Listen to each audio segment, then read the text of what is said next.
ગાંધીનગરમાં ધારાસભ્યોના ભથ્થા વધારવાની વિચારણાઓ ચાલી રહી છે। રાજ્યના ધારાસભ્યોના ભથ્થા વધારવા માટે બેઠક મળી। રેલવે, હવાઈ મુસાફરીના ભથ્થામાં વધારો થવાની વિચારણા છે। કાર્યાલય તથા તો મત વિસ્તાર ભથ્થું વધારવા માટે પણ વિચારણા। અન્ય રાજ્યોના ભથ્થાની સમીક્ષા કરી ભથ્થામાં વધારો કરવામાં આવશે। ભથ્થા વધારવા અંગે સરકાર સાથે પરામર્શ કરીને આખરી નિર્ણય લેવાશે। આગામી વિધાનસભા સત્રમાં તે અંગેની ચર્ચાઓ થઈ શકે છે।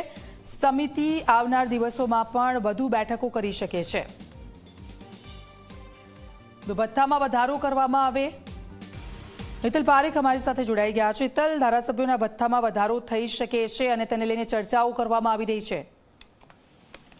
જી ચોક્કસ એવું કહી શકાય કે ધારાસભ્યોની જે સમિતિ છે એ સમિતિએ ધારાસભ્યોને મળતા ભથ્થા ના પરિપ્રેક્ષમાં ચર્ચા વિચારણા કરી છે। એક બેઠક મળી ચૂકી છે અને આ બેઠકમાં અન્ય રાજ્યોમાં ધારાસભ્યોને કયા પ્રકારના ભથ્થા મળે છે, એમના મત વિસ્તારનું ભથ્થું હોય કે હવાઈ મુસાફરી કે રેલવે મુસાફરીનું ભથ્થું હોય, આ તમામ અન્ય રાજ્યોમાં મળતા ભથ્થાના પરિપ્રેક્ષમાં પણ ચર્ચા વિચારણા કરી હોવાની જાણકારી મળી રહી છે। એટલા માટે એક શક્યતા સીધી રીતે જોવામાં આવી રહી છે કે ધારાસભ્યોના ભથ્થામાં વધારો કરવાના પરિપ્રેક્ષમાં પણ ચર્ચા વિચારણા શરૂ કરવામાં આવી છે। સ્વાભાવિક છે કે વિધાનસભાનું સત્ર મળી રહ્યું છે અને વિધાનસભાના સત્રમાં આ સંદર્ભે નક્કર ચર્ચા વિચારણા થશે એ પ્રકારની એક શક્યતા જોવામાં આવી રહી છે। જી બિલકુલ, આભાર હિતલ સમગ્ર વિગત બદલ।